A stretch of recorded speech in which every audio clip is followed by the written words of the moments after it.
Hey Bennett, I'm here with a amazing game that everyone is so excited for. Elder Scrolls Skyrim has been so insanely popular.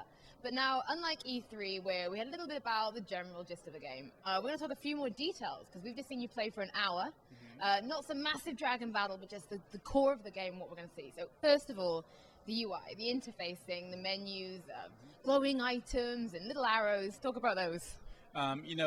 Our philosophy is that in a game like ours, you spend a ton of time looking at your interface, looking at your inventory, going through your items, and so spend a lot of time figuring out how to make that a more fluid system, how to allow you to inspect stuff. You find these cool things in the world, and then they become tiny little icons in a list when you're not using them. So allowing you to interact with those more, creating favorites so that you can pull up stuff on the fly without having to switch to your inventory. So spend a lot of time making the game easier, more natural. You look at something, you instantly know what it is. Navigating through menus is really quick and easy. So I think all of that has been really successful, and the game feels and plays really fluidly as a result.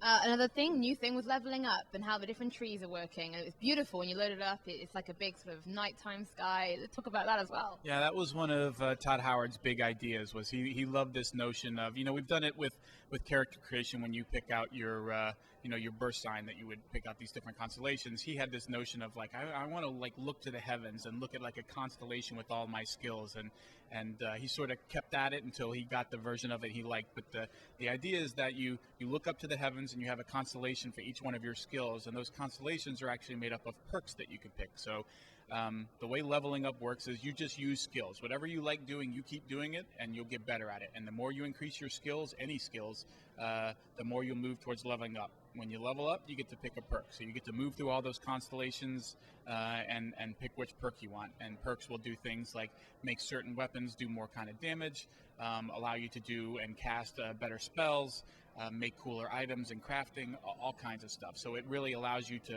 exactly pick what kind of character you want to play and what kind of things you want to do. So crafting, you just mentioned that. Now we've seen alchemy, and there was mine. We can mine now, and cooking. Can you talk a little bit about those? Yeah, again, it's providing a much wider range of things that you can do in the game. So you can mine. When you mine, you can get that ore and turn it into ingots that you can use in a forge to create your own armor, to create your own weapons, to reinforce your own armor, to reinforce your own weapons. So you can take the hides off of animals and skin them to get leather, which combined with those ingots allows you to do all of that.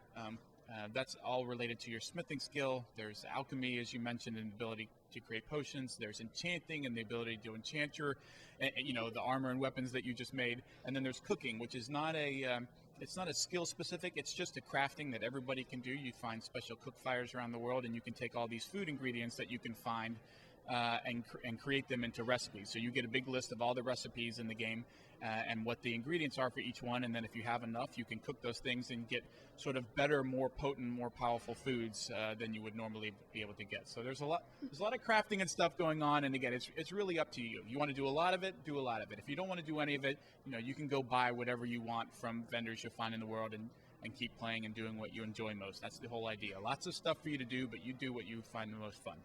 One thing I've noticed from another game, which has changed, lockpicking, reminds very much of Fallout? Yes, almost kind of sort of exactly like Fallout.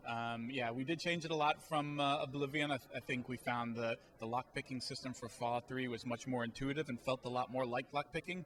So it's almost kind of exactly the way it worked in Fallout 3, and I think folks will continue to find that fun and enjoyable and a good mix of skill and I mean, so many people who've played Elder Scrolls games obviously know that they're massive games. So many people have lost so much time to them.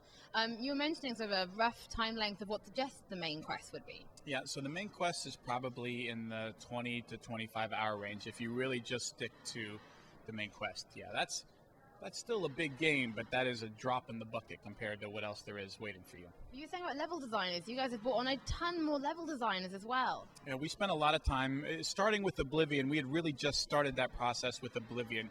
We have very, very talented artists, and some of them are also very good level designers, but we just felt like, number one, for as much time as we spend on the art in the world, and number two, for as many dungeons as we were insane enough to create, that we needed people who were solely focused on creating those dungeons and make them all cool and unique and different and implementing all kinds of different traps and puzzles and stuff. So we have a much larger by several times larger team working on Skyrim level design than we did on Oblivion, and I think you can see the results of that. The dungeons are easily some of the best gameplay in the game. There are tons of them. They're everywhere, and they're really great.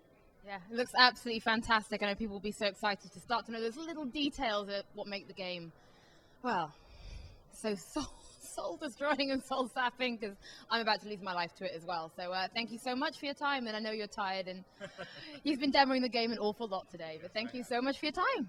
Keep watching the front page, Destructoid.